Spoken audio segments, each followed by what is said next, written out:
आपका एक बार फिर से स्वागत है अपने चैनल बादशाह ऑफ बायोलॉजी में। हम लोग आज जो अपने सीक्वेंस चल रहा है उसी को आगे बढ़ाते हुए स्टडी करेंगे। जो जेनेटिक्स का चैप्टर आपका है मेंडल लॉ, उसमें पढ़ रहे हैं हम लोग। क्लास 12 CBSE क्लास 12 का एक चैप्टर है इनहेरिटेंस ऑफ वेरिएशन। उसमें पढ़ना है हम लोगों को। चैप्टर शायद 4 है कोई, और उसमें पढ़ना है मेंडल लॉ। अब इसके पहले हम लोगों ने बहुत सारी टर्मिनोलॉजी पढ़ ली है, और जो नहीं देखे तो प्लेलिस्ट में जाइए। क्लास 12 का प्लेलिस्ट बना है, उसमें शुरू से चैप्टर का टर्मिनोलॉजी पूरा दिया है एक सीक्वेंस से। उसको जाके देख लीजिए वीडियो को, और चैनल को सब्सक्राइब करें, और अपने जो फ्रेंड हैं उनको भी बोलें। और चलिए चलते हैं हम लोग पढ़ते हैं। देखिए मेंडल लॉ। और कल हमने बताया था कि मेंडल ने 3 नियम दिए थे अपने, 3 लॉ ऑफ द मेंडल। और इसमें फर्स्ट था आपका फर्स्ट लॉ ऑफ डोमिनेंसी,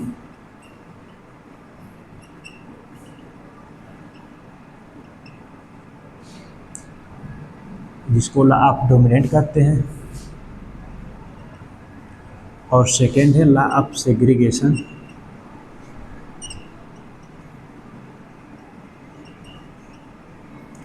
और इसका दूसरा नाम भी बताए थे, तो इसको law of purity of gamete कहते हैं। प्योरिटी ऑफ गैमेट कहते हैं। और थर्ड आपका था लॉ ऑफ इंडिपेंडेंट असॉर्टमेंट।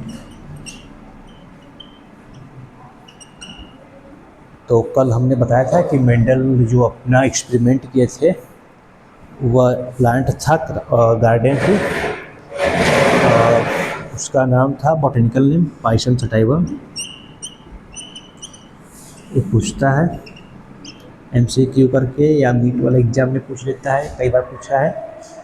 तो हम लोग आज डिस्कस करेंगे पहले लॉ ऑफ डोमिनेंट या लॉ ऑफ डोमिनेंस। जो आपका लॉ ऑफ डोमिनेंस है इसको स्टडी किया जाएगा। तो देखिए, जो टर्मिनोलॉजी पढ़े होंगे वो समझ गए होंगे कि डोमिनेंट का मतलब क्या होता है और रिसेसिव का मतलब क्या होता है। तो according to the Mendel first law of Mendel, law of dominancy, when Mendel crossed the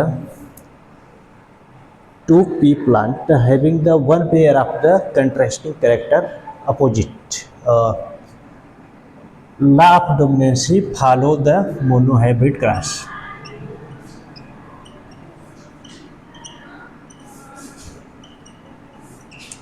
अब जो टर्मिनोलॉजी पढ़े होंगे और उनको समझ में आ रहा होगा कि मोनोहाइब्रिड क्रॉस क्या है और डाईहाइब्रिड दोनों बता दिए थे। इसीलिए बार बार कर रहे हैं कि जो नहीं पढ़े हैं वो इसी प्लेलिस्ट में जा कर के फर्स्ट आपका दिया है टर्मिनोलॉजी, उसमें पढ़ाए हैं, वो देख लो, पूरा समझ में आ जाएगा, पूरा जेनेटिक्स समझ में आ जाएगा। मोनोहाइब्रिड क्रॉस में होता है क्या है कि when any plant contain the one pair of the contrasting character, मतलब कि जब कोई भी प्लांट एक दूसरे से एक जोड़ी वन पेयर अपोजिट कैरेक्टर रखे, जैसे कि एक लाल है तो दूसरा हरा रहेगा, एक लांग है तो दूसरा ड्वार्फ रहेगा। वन पेयर कैरेक्टर मतलब 2 कैरेक्टर हो गए, तो वन पेयर कैरेक्टर अपोजिट रहेगा, तो उसको मोनोहाइब्रिड क्रॉस कहेंगे।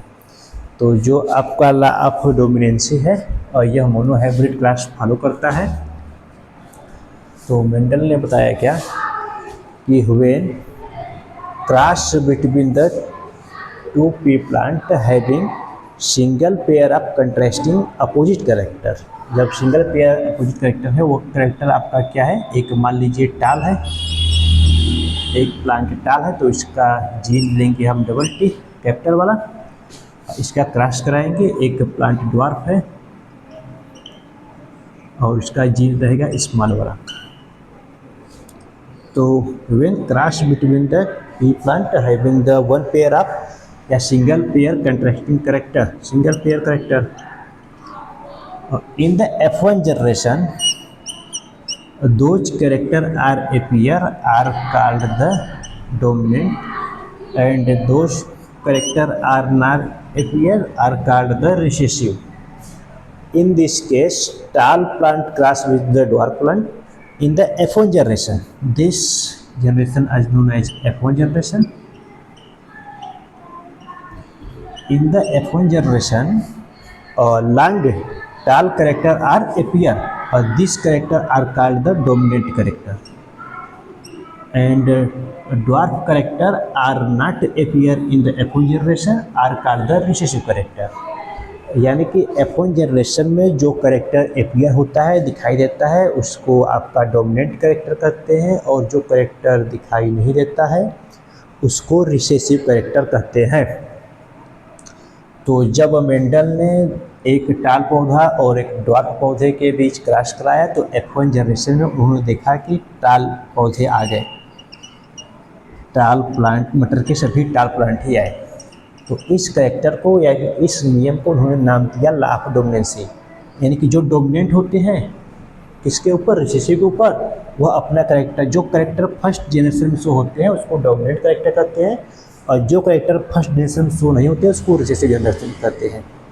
तो रिसेसिव कैरेक्टर को अलग करिए और डोमिनेंट को अलग। तो लॉ ऑफ डोमिनेंसी में मेंडल ने ये बताया था कि those character are appear in the F1 generation are called the dominant character. तो यही आपका लॉ ऑफ डोमिनेंसी है। अब आगे की सीक्वेंस में हम लोग पढ़ेंगे जो आपका सेकेंड लॉ है मेंडल का, लॉ ऑफ सेग्रीगेशन। मेंडल का सेकेंड लॉ है लॉ ऑफ सेग्रीगेशन। इसमें हम लोग पढ़ेंगे लॉ ऑफ सेग्रीगेशन क्या है। इसमें देखिए आपको पहले बता दिया गया होगा कि होमोजाइगस, हेट्रोजाइगस। टर्मिनोलॉजी बड़ी बात है, अगर टर्मिनोलॉजी जो पढ़ा होगा तो उसको समझ में आ जाएगा। और तो चलिए देखते हैं हम लोग law of segregation. Second law है मेंडल का law of segregation,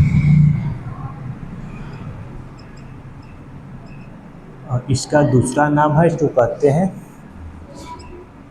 law of purity of gamete.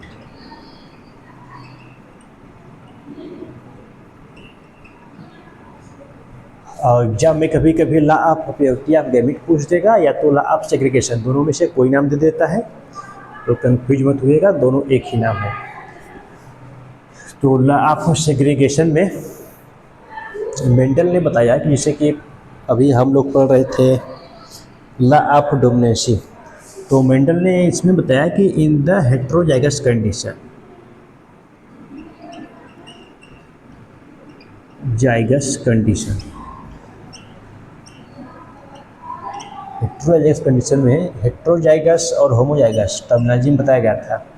Heterozygous मतलब होता है कि जब टू एलील आर इक्वल, किसी भी प्लांट के या एनिमल के दोनों एलील या दोनों जीन एक समान हो, इक्वल हो, तो उसको होमोजाइगस कहेंगे, होमोजाइगस। और जब डिफरेंट हो, एक कैपिटल हो, एक स्मॉल हो, या एक एक्स हो या वाई हो या एक्स हो, जेड हो, कुछ भी डिफरेंट हो, मतलब इक्वल ना हो, दोनों या तो टी हो या तो एक्स बड़े वाले हो या तो एक्स छोटे वाले हो। अगर दोनों एक इक्वल हैं तो उसको होमोजाइगस कहेंगे, और दोनों डिफरेंट हैं तो उसको हेट्रोजाइगस कहेंगे। तो मेंडल ने बताया लॉ ऑफ सेग्रीगेशन में कि हेट्रोजाइगस कंडीशन में, in the heterozygous condition two allele और रखते हैं long time, two allele are live in the long time but separate at the time of the gametogenesis. और जैसे कि वहाँ पर हमने एग्जांपल बताया था, इसमें मेन पॉइंट यही है कि टू एलील F1 जनरेशन में हेट्रोजाइगस कंडीशन में लॉन्ग टाइम रहते हैं, but not mix with the each other, बस दोनों कैरेक्टर एक दूसरे के मिक्स नहीं होते हैं और सेपरेट हो जाते हैं eight the time of gametogenesis. Gametogenesis के समय यानी कि जब फॉर्मेशन ऑफ गैमेट होता है तो दोनों कैरेक्टर अलग अलग हो जाते हैं। इस प्रोसेस को लॉ ऑफ सेग्रीगेशन या आप प्योरिटी ऑफ गैमेट्स कहते हैं। जैसे एग्जांपल समझिए यहाँ पे कि एक फ्लावर है जिसका रेड कलर है, जिसको कैपिटल आर से शो करते हैं, और इसको क्रॉस कराते हैं दूसरा फ्लावर है जो स्मॉल आर है। यह आपके पी का फ्लावर है, Pisum sativum. Pisum sativum plant है और इसका फ्लावर एक रेड कलर है और एक आपका ग्रीन वाइट कलर का है। तो आपका F1 जनरेशन में जो क्रॉस होगा वह कैसा आएगा। अब पहले देखिए रेड कलर से क्रॉस कराया जाएगा वाइट कलर से, तो ए जीन आ जाएगा आपका। तो यह प्लांट कैसा होगा, पिंक होगा। इसमें देखिए वाइट का भी जीन है ये वाला आर, और ये वाला आर रेड का जीन है। तो यही बताया गया सेकेंड लॉ में कि each gene are long time life in the each other. अगर यह प्लांट है इसका सीड रखा जाएगा तो यह दोनों जीन एक दूसरे से लॉन्ग टाइम एक साथ रहेंगे, but not mix with the each other. ऐसा मिक्स नहीं होगा कि आर करेक्टर आर इसमें दोनों मिक्स होकर के ए बन जाए। यह एक दूसरे से मिक्स नहीं होते हैं। Each gene are separate at the time of gametogenesis. अब देखते हैं कि कैसे सेपरेट होते हैं। यहाँ पर देखेंगे ये एक मेथड है पन्नेट स्क्वायर मेथड। इस मेथड को साइंटिस्ट पन्नेट ने दिया था, इसको स्क्वायर मेथड कहते हैं। तो ये एक ले लेंगे यहाँ पे आर बड़ा वाला, ये छोटा वाला आर, फिर ये वाला आपका यहाँ आ जाएगा बड़ा आर और छोटा आर। तो पहले ये प्लांट पिंक था, अब देखते हैं कि कैसा आता है। इसका क्रॉस इसके साथ होगा तो यहाँ पे बड़ा आर, ये इससे कराएंगे। तो जो बड़ा रहता है उसको फर्स्ट लिखते हैं, जो छोटा रहता है उसको बाद में लिखते हैं। और इन दोनों में जो बड़ा रहेगा उसको पहले लिखेंगे, जो छोटा रहेगा लास्ट में। इसमें दोनों छोटे हैं। तो यहाँ पर देखिए ये कैसा प्लांट होगा, रेड का दोनों जीन है तो रेड हो जाएगा यह, और यह पिंक का है तो पिंक हो जाएगा, ये भी पिंक हो जाएगा, ये आपका वाइट हो जाएगा। तो यही बताया गया आपको in the law of segregation. Red and white gene are combined to form the pink colour, but these gene are long time in each other and not mix with the each other. यह दोनों एक साथ रह रहे हैं लेकिन इन दोनों का character that means pink red और वाइट का करेक्टर एक दूसरे से मिक्स नहीं हो रहे हैं। सेकेंड जनरेशन में यहाँ देखेंगे तो एक रेड यहाँ सेपरेट हो गया, यह सेपरेट यहाँ हो गया है। तो are separate at the time of gametogenesis, ये सेपरेट हो जा रहे हैं।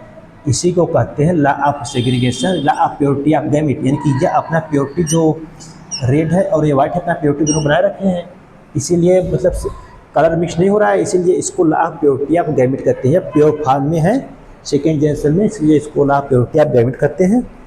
और ये तो अपने अलग प्लांट हैं, ये हाइब्रिड वाले हैं। तो समझ में आ गया होगा लॉ ऑफ सेग्रीगेशन। अब हम लोग थर्ड पढ़ेंगे, लॉ ऑफ इंडिपेंडेंट असॉर्टमेंट।